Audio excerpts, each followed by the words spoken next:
have received several awards, as mentioned during the introduction a while ago. Awards at the local, national, and even international levels. But one of the most prestigious awards is the 2002 Intel Excellence in Teaching Award, where I defeated over 4,000 other teachers from over 60 countries around the world, including the American finalists in their hometown. And for being the first Asian teacher to receive such recognition, the Massachusetts Institute of Technology in the U.S. named a minor planet in my honor. Planet 12341 is now called Planet Bio in honor of a Filipino teacher.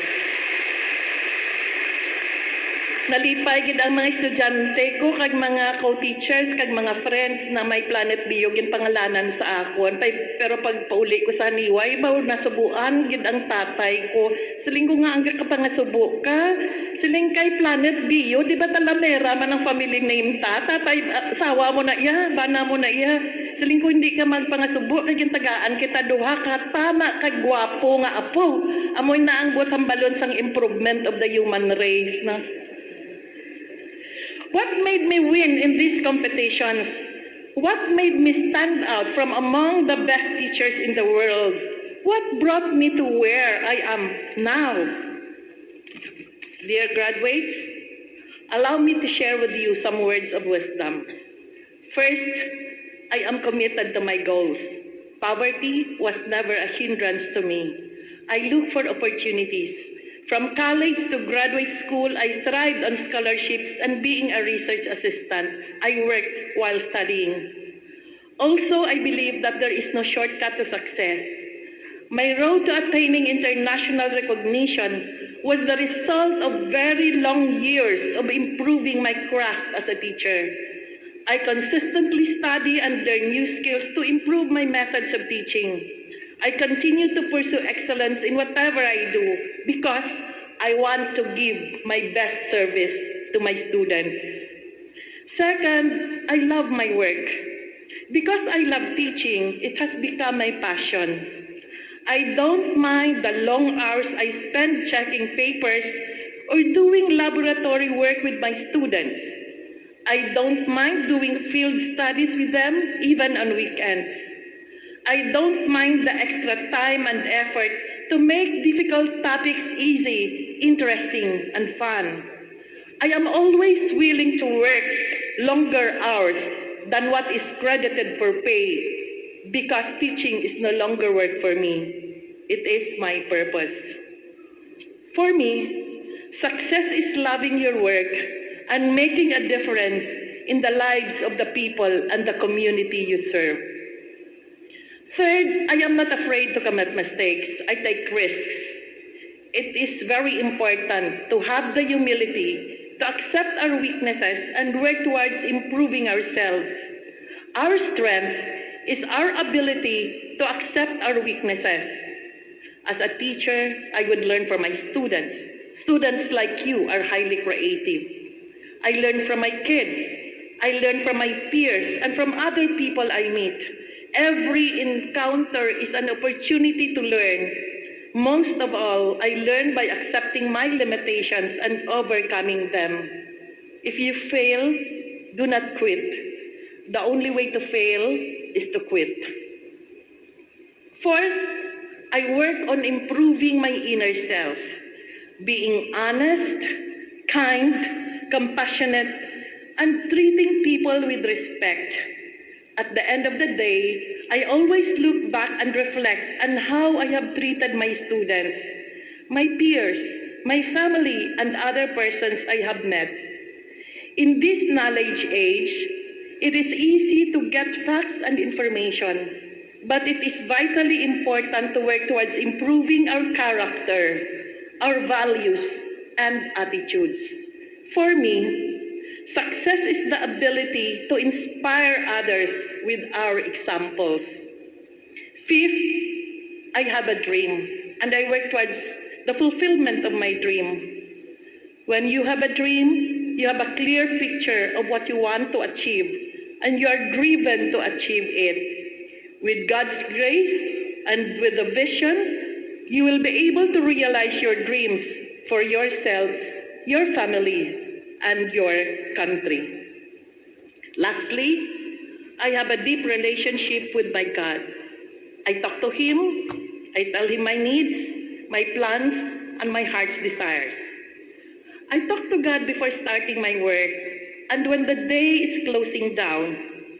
Most of all, I always pray in thanksgiving for all the talents, skills, and opportunities which can only come from Him, the greatest teacher of all time. Now let me tell you about this 2000 Intel Excellence in Teaching competition, which has catapulted me to outer space by naming a minor planet in my honor. So this competition was open to all science and mathematics teachers worldwide. More than 4,000 entries were submitted and 90 entries were selected. Kasama na ako doon sa 90. So from the 90, pinili ang 5. And we became the international finalists, 3 from the US, 1 from China, and 1 from the Philippines.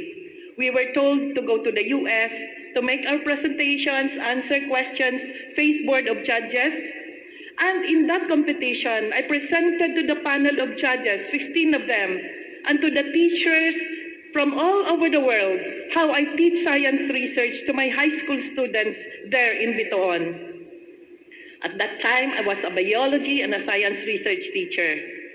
I told the judges that the Philippines is a third world country, but we are blessed with abundant natural resources.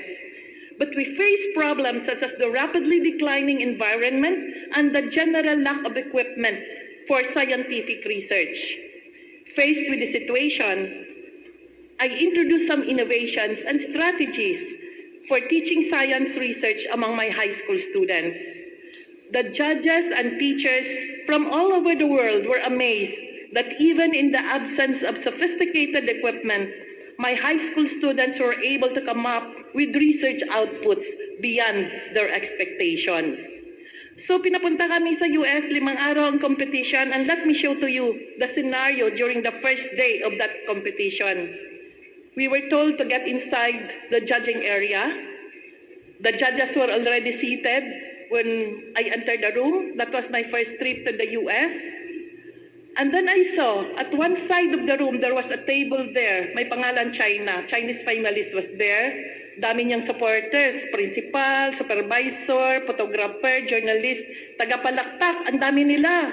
At the other side of the room, the 3 American finalists were there, and also their supporters. The center table, may pangalan Philippines. Walang tao. I sat there alone. I went to the US bringing a CD for my presentation. Remember 2002? Mahal pa ang laptop. A teacher cannot afford a laptop. A school cannot afford a laptop. Wala pang USB. CD lang. Binurn ko sa CD yung mga innovations ko. But sabi ko, I told myself, basta hindi na mag-work ang CD ko, may dala ako nga bag. Sa sulod sang bag ko, may Manila paper, may thumbtacks, may whiteboard pen, may colored chalk, no? May scissors pa, may masking tape. Coming from a third world country, I was prepared for the worst. Galing pagtanaw ko sang lamisa sa mga finalists, aba, may portable LCD ang bawat isa, kag may mga laptop.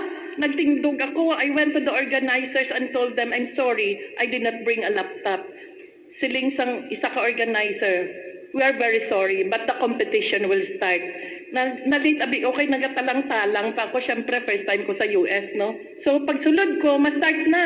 Ko, hindi na pwede, hindi nila makita ang innovation ko. Amo lang na ang alas ko. So, while everybody was seated, nagtindog ko kag maglibot. I went to the Chinese finalist. Sabihin ko, parehas kami taga-Asia, basi mabuligan ako. And I told her, I'm sorry, I did not bring a laptop. Will you allow me to use your laptop? Abagin tabunan niya yung laptop. Di gali siya kabalo mag-English. Tapos naka-Chinese characters ang iyang laptop, no? Butang balon, di siya magpahulam.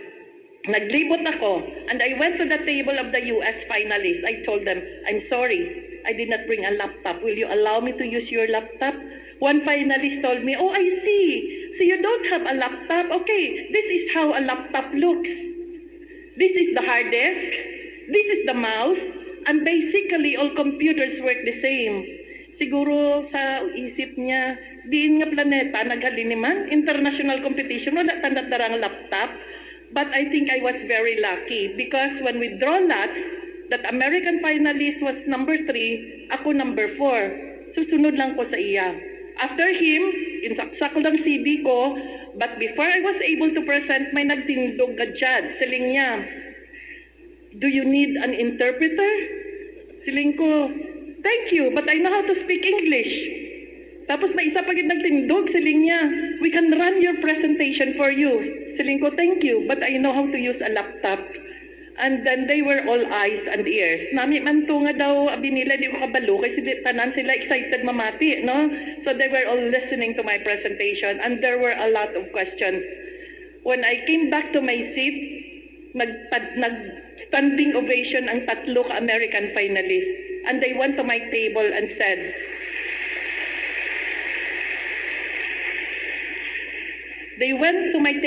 said, congratulations. You know, you're so cool. You learned a lot. Pagbalik nila sila plungkuan, abaw, ginistorya ko, kaugalingon ko. Saling ko, congratulations, you said 4 days more, pero nga rin subong pa lang, grand champion ka na. Well, daw malupok man dughan ko, kay nakulbaan man ko. So, technique na, kung daw malupok dughan nyo kakulba, istoryahan nyo kaugalingon nyo, pero hindi man permi, kaya istoryahon nyo nga wala blasing nagatanaw, no? Kahit di daw malupok man dughan ko.